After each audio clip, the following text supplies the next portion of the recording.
On the heels of a somber remembrance over the 4th of July weekend, the Hill Country community is again bracing for destruction and distress. We know the floods have already killed one person, and many people are scrambling to secure their homes and belongings, much of which just recently have been replaced. Now, you're looking at Kerrville. This is where torrential rain has led to flash flooding. Emergency crews have already rescued dozens of people, most of them from stranded cars. There's flash flooding near Comfort, which is about 20 miles from Kerrville. You can see the fast-moving water carrying debris downstream. The Guadalupe River rose more than 32 feet in 4 hours today. Governor Greg Abbott says crews have rescued more than 70 people in the region so far. He's urging residents in impacted areas to move to higher ground. The people who can do the most to save lives are our fellow Texans. There's a very simple saying that must be heeded, and that is, turn around, don't drown. There are lives lost every year in flooding situations where people drive into rising waters. Do not risk your own life. City officials in hard-hit Uvalde are closely monitoring the Leona River, which inundated streets with water, prompting mass evacuations. Forecasters say the total expected rainfall from this multi-day storm system could exceed 30 inches in parts of central Texas. Now, your CBS News Texas team is covering every angle of this life-threatening flood. Our J.D. Miles is in Kerrville, an area that has once again been hard hit by flooding. First Alert Meteorologist Nelly Carreño is busy tracking the storm, the rising waters, and the potential for relief from rain. And our Ken Molestina is looking into how newly adopted statewide improvements have held up during this chaotic event. We begin with our J.D. Miles, who is in the Hill Country. So, J.D., what are you seeing down south right now? Karen, you can see from our vantage point here overlooking the Guadalupe River that this is still a very dangerous situation. In fact, all of the bridges that go over the river through town here are closed.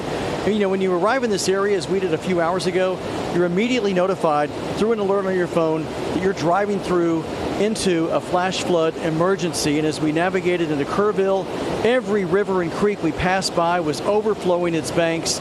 Starting around Fredericksburg, we encountered some road closures and flood debris, and it gets a lot worse as you head down south here into Kerrville and down to Uvalde, which is still hard to get into and out of because of high water. There is an enormous rescue effort that's been going on now for 2 days and nights. Texas game wardens have taken part in more than 40 rescues of people from submerged vehicles and homes, including carrying this little guy to safety who was dressed for the possibility of a water rescue. Come on, babies. Not far from here in Bandera, the rescue and search volunteers known as the Cajun Navy helped get this herd of horses out of floodwaters and was able to safely relocate them. In Kerrville, there's damage almost everywhere. One resident who has been here 3 years and lived through last year's devastating flooding described what this flooding is like. This is insane. I mean, this is a lot of rain. It doesn't deter me from living here, but I don't know what to make of it yet. It must have come through there really hard last night and moved. It took out a fence with a rock wall, and my concrete furniture was just destroyed and pushed down the river. Now, most of the flooding in Kerrville has subsided, but many businesses in town remain closed. There are shelters for those who've been evacuated. As you look here along the Guadalupe riverbank, last year's flooding knocked over a lot of these trees. They replanted some of those trees on the riverbanks, but as you can see now, all of them, pretty much the young ones, have been wiped out, and they'll have to be replanted again. Still a dangerous situation. We've got light rain falling right now, so this flooding threat remains for hours, if not days, into the future. Live in Kerrville, J.D. Miles, CBS News, Texas. Thank you so much, J.D. We want to bring in now our First Alert meteorologist, Nelly Carreño. And Nelly, it is so hard to believe that our friends in the Hill Country are going through this again, this kind of devastating flooding so soon after last year's. And you can't help but be haunted thinking about the images from last year. And we would need to know, what is the weather doing right now? JD mentioned it's starting to drizzle. How much more of this can they expect? And why does this kind of thing seem to happen with such frequency in the hill country. Right. Well, it is called Flash Flood Alley in that area. There's a lot of ingredients. It has the landscape, the geology, the weather. It's just a bad combination for that particular area. But the good news is they have a little bit of a lull. Things are starting to get a little bit better. Yes, we will have another round of showers and storms in that area this evening into tonight, but it will be widely scattered and not as heavy as what they've had. The low pressure system and the frontal boundary that created all of this are starting to fade out and die out. But take a look at this. Now, this map shows the amount of rain that we've gotten in 72 hours. Uvalde has gotten so much rain that the computer model that's showing us the amounts can't even understand it. And so notice how in Uvalde, it has that yellow and then a bunch of other colors because it's at 27 inches of rain in Uvalde. If you get a little bit more northwest, it's about 15 inches. Over into Bernie, 15 inches of rain. And Kerrville, obviously, where we had the devastating floods last year, also 16 inches of rain. But why does this happen? Karen just touched on it. First of all, steep hills funnel the water downhill. This is in the hill country. Thin, rocky soil. We have limestone that is basically like concrete. It doesn't absorb the rain. It just runs off immediately. The creeks go into the Guadalupe River, the Nueces River, the Frio River, just feed it. And that's why you see the levels go up quickly in minutes, not in hours. So that's why we see this type of flooding. Now, the flood watch is still in effect for that particular area, the hill country. It doesn't include San Antonio. In San Antonio, in 72 hours, they've gotten less than 2 inches. And these spots are just west and northwest of San Antonio. So really, it was where the training of storms developed. Now, you can see the frontal boundary. It's starting to fade out, and the low-pressure system starting to move away. So things will improve in the hill country by late tonight into tomorrow. But we also have storms here at home. So I need to talk about that coming up in a few minutes. All right, Nellie, thank you so much. Now, after the deadly flooding that the Kerrville area saw last year, state lawmakers went to work to try to prevent a similar tragedy the next time floodwaters rush through the hill country.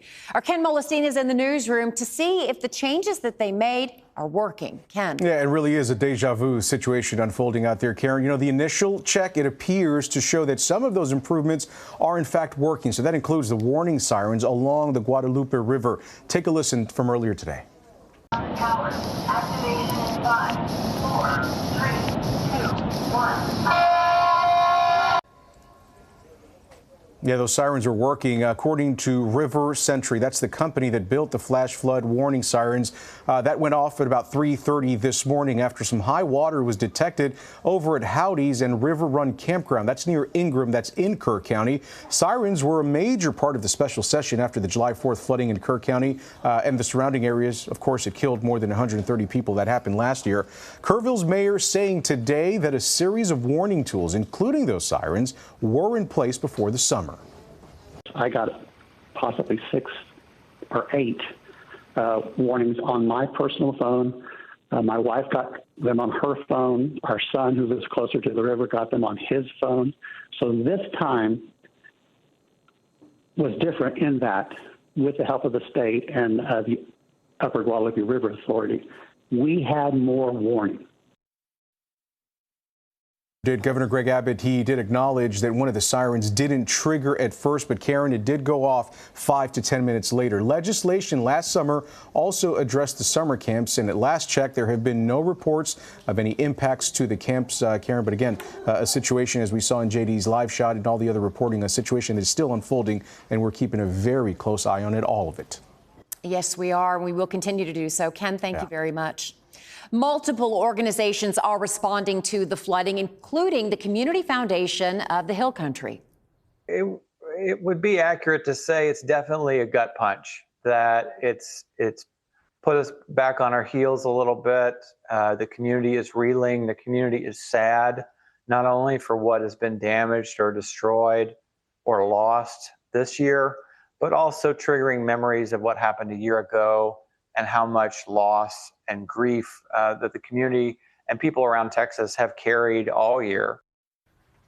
The foundation, which is a nonprofit based in Kerrville, raised $150 million last year for Texans impacted by the deadly flooding during the 4th of July weekend. To donate, you can head to the Community Foundation of the Texas Hill Country's website. Now, our First Alert weather team will continue to monitor the conditions in Central Texas and bring you any updates that may happen. Now, you can get the latest developments on air and online at any time at cbsnewstexas.com.